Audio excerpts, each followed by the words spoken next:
जैसी परे सो सही रहे, कही रहीम यह देह, धरती ही पर परत है शीत घाम और मेह। अर्थात रहीम कहते हैं कि जैसे इस देह पर पड़ती है, सहन करनी चाहिए, क्योंकि इस धरती पर ही सर्दी, गर्मी और वर्षा पड़ती है। अर्थात जैसे धरती शीत, धूप और वर्षा सहन करती है, उसी प्रकार शरीर को भी सुख दुख का सहन करना चाहिए।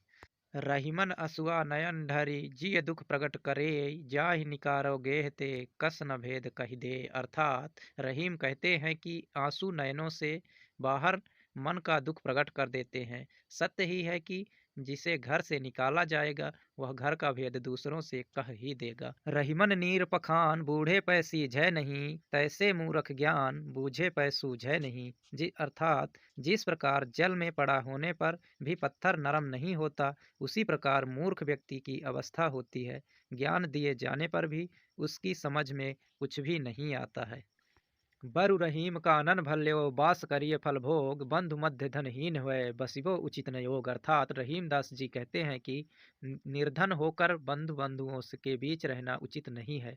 इससे अच्छा है तो यह है कि वन में जाकर रहें और फलों का भोजन करें।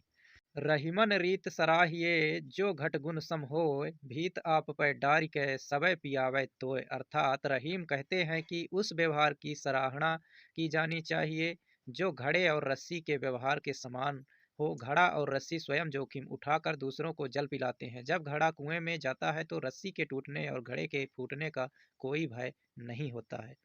बड़े काम ओछो करे तो बड़ा न बड़ाई होय, जो रहीम हनुमंत को गिरधर कहे न कोय। अर्थात ओछे उद्देश्य से किया गया बड़ा काम भी प्रशंसा योग्य नहीं होता। जिस प्रकार हनुमान जी और श्री कृष्ण दोनों ने ही विशाल पर्वत को उठाया था, किंतु दोनों के उद्देश्य अलग अलग थे, तो हनुमान जी का गिरधर कोई नहीं कहता, जबकि श्री कृष्ण को गिरधर कहा जाता है।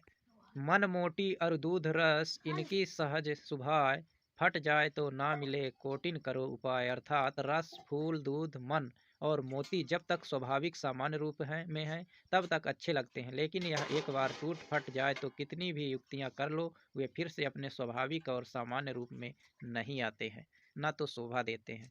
जे गरीब सो हित करे ते रहीम बड़ लोग, कहा सुदामा बापुरो कृष्ण मिताई जोग। अर्थात रहीम जी कहते हैं कि जो लोग गरीब का हित करते हैं वो बहुत बड़ा ही महान लोग होते हैं। जैसे सुदामा कहते हैं कि कान्हा की मित्रता भी एक भक्ति है। धन रहीम जलपंक को लघु जी पियत अघाय, उदति बड़ाई कौन है जगत पियासो जाय। रहीम दास जी इस दोहे में कीचड़ का पानी बहुत ही धन्य है ऐसा कहते हैं, इसलिए क्योंकि उसका पानी पीकर छोटे छोटे कीड़े मकोड़े भी अपनी प्यास बुझाते हैं, परंतु समुद्र में इतना जल का विशाल भंडार होने के बाद भी वहाँ से लोग प्यासे ही चले आते हैं, उनकी प्यास नहीं बुझती है।